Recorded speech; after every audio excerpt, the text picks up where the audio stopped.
जब एक लड़की स्कूल इसलिए नहीं जाती है कि स्कूल में पानी नहीं है, पैड नहीं है या प्राइवेसी नहीं है, तो ये उस लड़की की पर्सनल प्रॉब्लम नहीं है सर, ये सोसाइटी का फेलियर है, पॉलिसी का फेलियर है। और अगर एक लड़की डॉक्टर के पास इसलिए नहीं जाती है क्योंकि सोशल स्टिग्मा है, तो ये एक ट्रेडिशन नहीं है सर, ये निग्लेक्ट। और अंत में मैं ये कह के अपनी बात खत्म करूंगा कि मेंस्ट्रुअल हाइजीन कोई फेवर नहीं है, कोई चैरिटी नहीं है, कोई साइड इशू नहीं है, ये हेल्थ का इशू है, ये एजुकेशन का इशू है, ये डिग्निटी का इशू है, ये इक्वालिटी का इशू है। देश की आधी आबादी हर महीने फेस करती है, वो इशू है मेंस्ट्रुअल हेल्थ का और मेंस्ट्रुअल हाइजीन का। समाज में इस विषय को जानते सब हैं, लेकिन बात करने से कतराते हैं। आज भारत देश में लगभग 35 करोड़ से ज्यादा महिलाएं मेंस्ट्रुअल साइकिल की इस प्रोसेस से गुजर रही हैं, जिसमें से 120 मिलियन यानी कि 12 crore adolescent girls face menstrual hygiene and challenges every single year, and as a result 23 million girls यानी कि 2.3 करोड़ गर्ल्स हर साल स्कूल से ड्रॉप आउट हो जाती हैं, स्कूल जाना बंद कर देती हैं, क्योंकि वहां इनएडिक्वेट मेंस्ट्रुअल हेल्थ फैसिलिटीज हैं।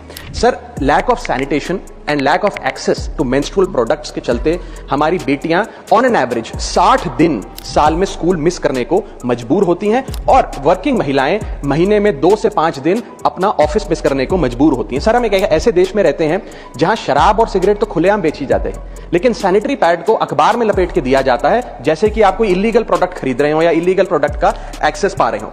पीरियड नेचुरल है, लेकिन स्टिग्मा उसके अराउंड जो है वो अननेचुरल है। इसलिए मैं 6 स्पष्ट सुझाव इस बिल में इंक्लूड करने के लिए इस सदन में रखना चाहता हूं। मेरा पहला सुझाव है कि हर स्कूल और कॉलेज, वर्कप्लेस और पब्लिक इंस्टीट्यूशन में फ्री सैनिटरी पैड्स और फंक्शनल टॉयलेट्स बनाए जाएं। दूसरा, schools, anganwadi centre, public health care centre और आशा नेटवर्क्स के जरिए अफोर्डेबल या फ्री मेंस्ट्रुअल प्रोडक्ट्स घर घर में पहुंचाए जाएं। रॉ मटेरियल्स जो हैं, जो मेंस्ट्रुअल प्रोडक्ट्स को बनाने में इस्तेमाल होते हैं, उन पर भी जीएसटी समाप्त किया जाए।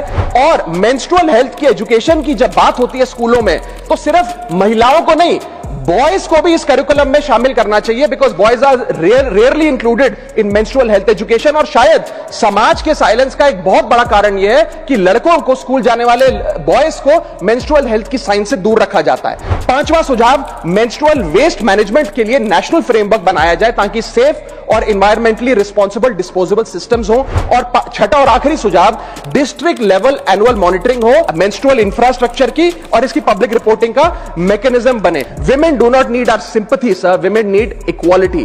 Women do not need silence. Women need dignity. And women do not need tokenism. Women need rights. Thank you.